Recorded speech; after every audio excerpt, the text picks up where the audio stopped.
బెలుగుప్ప మండలం జీడిపల్లి గ్రామం 32వ store dealer బ్రహ్మయ్యను Beluguppa deputy తహసీల్దార్ హుసేన్ పీరా వేధింపులకు గురి చేస్తున్నారని ఆవేదన వ్యక్తం చేశారు. తన స్టోర్లో ఎలాంటి అక్రమాలు జరగకపోయినా స్టోర్ నుంచి బియ్యం స్టాక్ ను బయటకు తరలించే ప్రయత్నం చేస్తున్నారని ఆరోపించారు. తన స్టోర్లో అక్రమాలు జరిగితే అధికారులు తనిఖీలు చేయాలని, తప్పని తేలితే నోటీసులు ఇవ్వాలని తెలిపారు. నిబంధనలకు విరుద్ధంగా తన స్టోర్ నుంచి బియ్యం తరలిస్తామని అధికారులు హుకుం జారీ చేశారని తెలిపారు. అక్రమాలు జరిగాయని ఆరోపిస్తున్న అధికారులు పంచనామా స్టోర్లు నిర్వహించకుండా బజారులో నిర్వహించారని ఆరోపించారు. తనను వేధింపులకు గురి చేస్తున్న అధికారులపై పరువు నష్టం దావా వేస్తామని తెలిపారు. నిబంధనలకు అనుగుణంగా అధికారులు వ్యవహరించాలని సూచించారు. వెలుగుప్ప మండలం జీడిపల్లి షాప్ నంబర్ 12/16/032 గత 45 సంవత్సరాల నుండి మా నాన్న కాలం నుండి కూడా డీలర్గా పనిచేస్తున్నాం. అయితే మా నాన్న చనిపోయిన తర్వాత కూడా మనకు జేసీ గారు ఢిల్లీరావు గారు కూడా మనకు పర్మనెంట్ ఆర్డర్స్ ఉత్తర్వులు జారీ చేసినారు. అయితే అప్పటి నుండి కూడా ఇప్పటి వరకు కూడా దాదాపు ఈ గ్రామంలో జీడిపల్లి గ్రామంలో 463 రేషన్ కార్డు హోల్డర్స్ ఉన్నారు. వాళ్ళకి ఎటువంటి ఒడిదుడుకులు లేకుండా ప్రతి ఒక్కరికి అందుబాటులో ఉండి కూడా అందరికీ నిత్యావసర సరుకులు ఎలాంటి ఇబ్బందులు లేకుండా పిలిచి కానీ మనము వేసి పంపిస్తున్నాం. అయితే హఠాత్తుగా ఇంతవరకు ఎటువంటి సమస్య లేకుండా ఉండి ఇప్పుడు తెలుగుదేశం గవర్నమెంట్ వచ్చిన తర్వాత ఎటువంటి నిబంధనలు లేకుండా డిప్యూటీ తహసీల్దార్ హుసేన్ పీరా గారు, మళ్ళా రెవెన్యూ అధికారి సిబ్బందులు విఆర్ఓ అయితేనేమి, కంప్యూటర్ ఆపరేటర్ అయితేనేమి, మిగిలిన వారు నౌకర్లు అయితేనేమి వాళ్ళంతా వచ్చి 8వ తారీఖు శుక్రవారం రోజు వచ్చి స్టాకు వెరిఫికేషన్ చేయడం జరిగింది. వెరిఫికేషన్ చేసిన తర్వాత ఎక్కడ ఎటువంటి తేడాలు లేవు. భౌతిక దాడులు 7 కేజీలు మాత్రమే నీ దగ్గర తక్కువ ఉన్నాయని చెప్పి వాళ్ళు పంచనామా చేయకోకుండా, నాకు పంచనామా చేయాలి కదా మీరు రాయకోకుండా వెళ్ళిపోతున్నారు చెప్పి నాకు ఏదో ఒకటి పేపర్ ఇవ్వాలని చెప్పి కూడా నేను అధికారులని నిలదీయడం జరిగింది. నా దగ్గర అది రికార్డు కూడా ఉండాలి. అయితే వాళ్ళు ఏం చేస్తున్నారు, ఎటువంటి పంచనామా నాకు ఇవ్వకోకుండా బయటకు పోయి ఇతరులతో సంతకాలు పెట్టించుకొని స్కూల్కి సంబంధించింది MDM మిడ్ డే మీల్స్ కి సంబంధించింది 2 క్వింటాల 13 కేజీలు మనం ఇంతవరకు కూడా HM గారికి కూడా ఇవ్వలేదు. స్టాకు స్కూల్కి సంబంధించింది రాగిపిండి అయితేనేమి, బెల్లపిండి అయితేనేమి అది ఇవ్వలేదు. అయితే అదే 2 క్వింటాల చిల్లర బఫర్ ఉందని చెప్పి డిప్యూటీ తహసీల్దార్ పీరా గారు బయట వ్యక్తులతో సంతకాలు పెట్టించి అదే ఎక్సెస్ ఉందని చెప్పి ఎక్కడో బయట పంచనామా నిర్వహించి RDO ఆఫీస్కి, కలెక్టర్ ఆఫీస్కి నివేదికలు పంపినారు.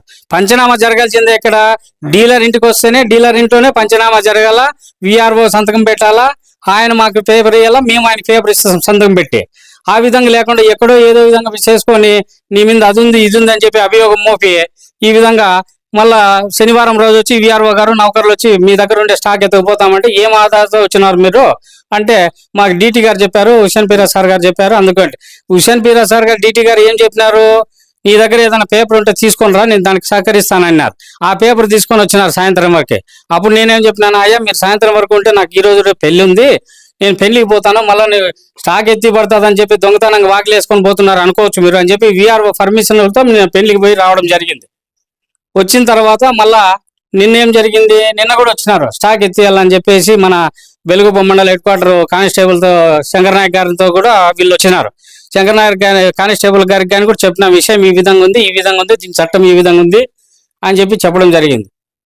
హుసేన్ పీరా గారు వీళ్ళు లెటర్ తీసుకొని వస్తే దీనికైతే మేము సహకరించి ప్రభుత్వ కలెక్టర్ ఉత్తర్వుల మేరకు అన్నాడు. కలెక్టర్ ఉత్తర్వులు ఏమి ఇచ్చినాడు, ఏమీ లే. ఆయన కలెక్టర్ ఉత్తర్వులు అన్నాడు, కింద రాసినాడు, ఆయన సీలేసి సంతకం పెట్టినాడు, విఆర్ఓ సీలేసి సంతకం పెట్టినాడు. దానికి నేను సహకరించు, నాకు పంచనామా చేయి, ఏముండేది భౌతిక నిల్వలు తేడా ఏదన్నా ఉంటే కేసు కట్టు, 6A కేసు కట్టినా కూడా నీకు స్టాక్ సీజ్ అవుతుంది. స్టాక్ సీజ్ అయిన తర్వాత కూడా స్టాక్ బయటకి ఎత్తిచ్చేకి లేదు అట్లా. అయితే 75 క్వింటాల 75 కేజీలు నాకు వచ్చినాయి. దాంట్లో 32 క్వింటాల 12 కేజీలు అమ్మినారు వీళ్ళు. ఎవరు, విఆర్ఓలు. గత 5 సంవత్సరాల నుండి MDO ఆపరేటరు కార్డు హోల్డర్కి వేస్తున్నారు. డీలర్ ఎటువంటి అథెంటికేషన్ డీలర్ సంబంధం లేదు. Mini MLS point main MLS point Kalyanadurgam నుండి వస్తే మనం ఓన్లీ మినీ MLS పాయింట్ జీడిపల్లిలో స్టాక్ దించుకొని మనం స్టాక్ ఎత్తిచ్చే వాళ్ళ వరకే. ఎత్తిచ్చిన తర్వాత MDO ఆపరేటర్ దాన్ని నమ్ముకొని వచ్చి మనకి లాస్ట్లో రిటర్న్ కొడితే స్టాక్ ఎంత ఉంది, ఎంత అమ్మినాము, ఎంత నిలువ ఉందని చెప్పి దాని ప్రకారం మనం రికార్డ్స్ లెక్కలు చూసుకొని పెట్టేవాళ్ళమే. అంతేగాని ఈ విధంగా చాలా హరాస్మెంట్ చేస్తున్నారు. స్టాక్ ఎత్తుకుపోతామంటున్నారు. ఏ విధంగా ఎత్తుకుపోతారు అధికారులు? రోజు 3-4 రోజుల నుండి టార్చర్ పెడుతున్నారు. పోలీస్ బందోబస్తు వచ్చేది ఈ విధంగా చేస్తున్నారు. నాకైతే అవమానకరంగా ఉంది. నన్నైతే హింసిస్తున్నారు. దీని విషయం పైన నాకు పరువు నష్టం దావా కూడా వేస్తాను నేను. స్టోర్ పర్మిషన్ ఉంది, నాకు ఆథరైజేషన్ ఉంది, పర్మిషన్ ఉంది. నాకు 2026 వరకు రెన్యువల్ ఉంది. ఇది పరిస్థితి. ఎందుకు ఏ విధంగా నాకు 6A కేసు బుక్ చేయకోకుండా నాకు పంచనామానే జరుపుకోకుండా స్టాక్ ఎందుకు వేసిస్తాను? ప్రైవేట్ ట్రాక్టర్ తీసుకొని వస్తాము, నువ్వు ఎత్తియాలా, ఎందుకు ఎత్తివు అని చెప్పి ఆ విధంగా మాట్లాడుతున్నారు. అదంతా నేను ఒప్పుకోను. అదే పిఆర్ వాళ్ళు నాకు ఎత్తియాల్సిందే అని ఆయన చెప్తున్నాడు. మీరేం చేసుకుంటారు కదా, నాకు ఎత్తియాల్సిందే అంటే నువ్వు ఒక రోజు వేసి 2వ రోజు నువ్వు ఎందుకు వేయలేదు? నీ లాగిన్ లేదు కదా. కార్డు వాళ్ళు తిరిగిపోతున్నారు. ఏమయ్యా నువ్వు బీమ్ వేయలేదంటే నాకు సంబంధం లేదు, విఆర్ఓ లాగిన్ లో ఉంది, విఆర్ఓ గారు వస్తారు వేయించుకోండి. కార్డు హోల్డర్స్ కూడా ఇక్కడే ఉన్నారు, తిరిగిపోతున్నారు వాళ్ళు.